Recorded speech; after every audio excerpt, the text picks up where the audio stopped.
Symposium by Plato. Introduction.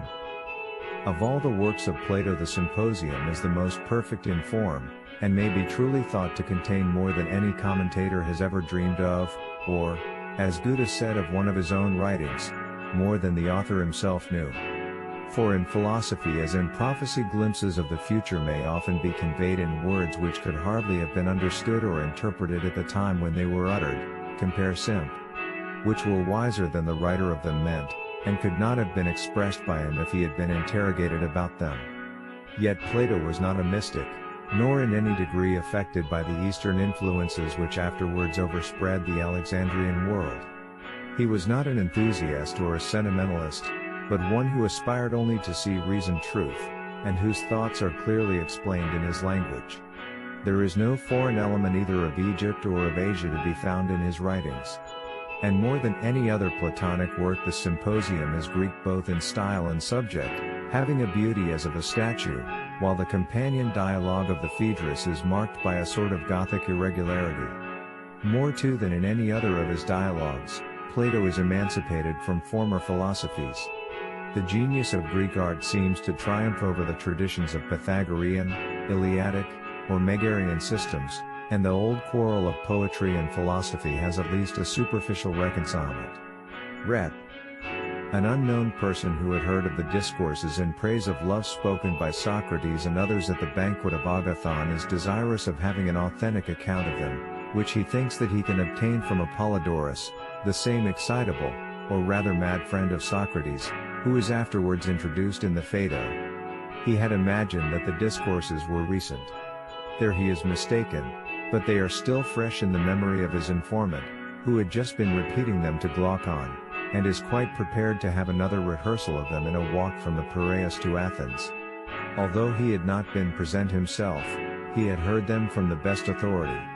Aristophanes, who is described as having been in past times a humble but inseparable attendant of Socrates, had reported them to him, compares N. Mem. The narrative which he had heard was as follows. Aristophanes, meeting Socrates in holiday attire, is invited by him to a banquet at the house of Agathon, who had been sacrificing in thanksgiving for his tragic victory on the day previous. But no sooner has he entered the house than he finds that he is alone. Socrates has stayed behind in a fit of abstraction, and does not appear until the banquet is half over. On his appearing, he and the host jest a little.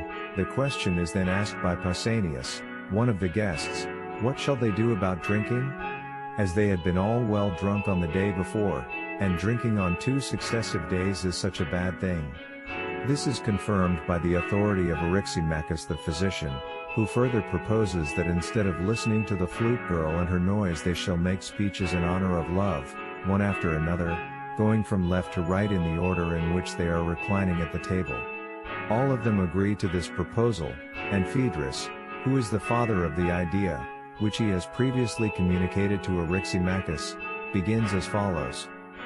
He descants first of all upon the antiquity of love, which is proved by the authority of the poets, secondly upon the benefits which love gives to man.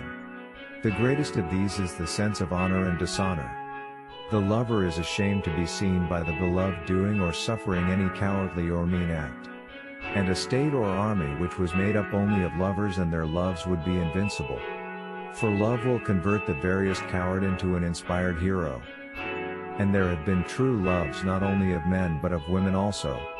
Such was the love of Alcestis, who dared to die for her husband, and in recompense of her virtue was allowed to come again from the dead.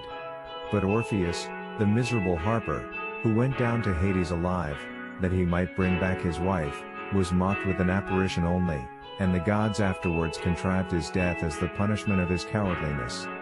The love of Achilles, like that of Alcestis, was courageous and true, for he was willing to avenge his lover Patroclus, although he knew that his own death would immediately follow, and the gods, who honor the love of the beloved above that of the lover, rewarded him, and sent him to the islands of the blessed.